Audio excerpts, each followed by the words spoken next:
Welcome back. Time to shout out some basketball as we hit the final weekend of the regular season. And we have a postseason appetizer on Sunday with the Warriors and Grizzlies facing off for the 8th seed in the play-in tournament. And my guy, CBS superstar, critically acclaimed radio host in Memphis, and noted Grizzlies superfan, the great Gary Parrish, rightfully fired up for it. I mean, this tweet right here sells everything. Listen, Gary's right. It's going to be fun. Steph Curry versus Ja Morant.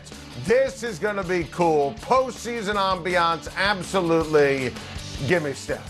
I mean, and I think Ja's going to be up for it. He's a bright young star. Memphis has had a heck of a season. You know, Memphis has the 9. They'll beat San Antonio, but give me Golden State to beat Memphis. Sorry, Gary Parrish.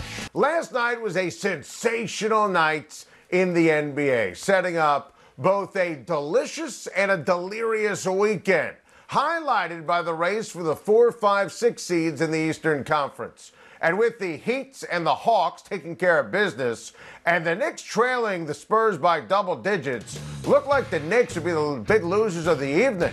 But Alec Burks went bonkers. Alec Burks went bonkers! R.J. Barrett made huge plays. Julius Randle, see him right there. He was vintage. That pass to R.J., that was special.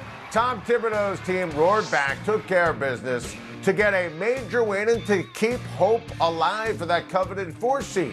You want to be home court advantage in the first round. You also want to avoid the 3 seed. Now Atlanta is on fire. Trae Young is unstoppable. This team is playing brilliant ball ever since my guy Nate McMillan took over.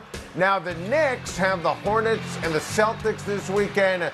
Not cupcakes, but they absolutely should win both these games. The Atlanta Hawks have the artist formerly known as the Houston Rockets, so that's a win. Miami, of course, has the toughest schedule, just based on those 2 words on your screen, at Milwaukee. But you could also make the case that Miami is the toughest team right now in the East, seriously. And everyone needs to be on notice. Jimmy Butler's on fire. Bam Adebayo was unbelievable, held Joel Embiid to 6 points. Eric Spoelstra's team has that look once again. I think the Knicks and the Hawks both win out.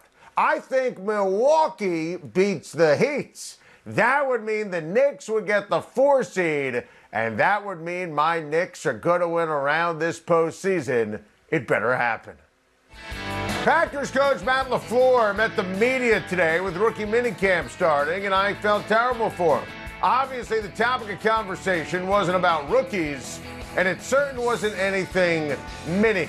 As you just heard at the top of the show, LaFleur was asked about progress on the Aaron Rodgers situation, and he said, I've got nothing new to update. We still obviously feel the same way, want him back in the worst possible way. I know he knows that. Oi, I don't know whether to laugh or to cry. How would you like to be Matt LaFleur? You have this dream job, you've won a lot of games, you have the most talented quarterback ever, and your bosses trade up in the 2020 NFL draft for a project quarterback to terminate the relationship. It's a nightmare. And notice, Matt LaFleur never said everything's fine, never said the reports are false, never said Aaron will be here, never said any of that because this is all real. And LaFleur knows the relationship and the trust between his star quarterback and his bosses is burnt to a crisp. The schedule release didn't change anything. Rookie minicamp is not going to change anything. Rodgers doesn't want to be in Green Bay anymore. And credit LaFleur for not messing around and saying that they want him back in the worst possible way. When he says we, he means he. He wants Aaron Rodgers back in the worst possible way. And that's great, because while his bosses can say we won't trade him, listen, LaFleur added some needed honesty and human touch to the proceedings. But he did drop this gem. When asked about Blake Bortles, I can't help but laugh. LaFleur said, shoot, He led his team to the AFC Championship. They almost knocked off the Patriots. And sure, there's a ton of truth there, and there's also some tall tales. It was years ago, but, that kind of clues you into what we said this week. Blake Bortles is not in Green Bay to be a camp arm. He's going to be on the Packers, and he knows Nathaniel Hackett's system from Jacksonville. But if the team realizes Aaron Rodgers isn't coming in, and the team realizes Jordan Love isn't ready, and both can certainly be true, Blake Bortles could have a prominent role for the Packers this year. What a sentence. And now you know why Matt LaFleur spent the afternoon with a Hail Mary to the Hail Mary King.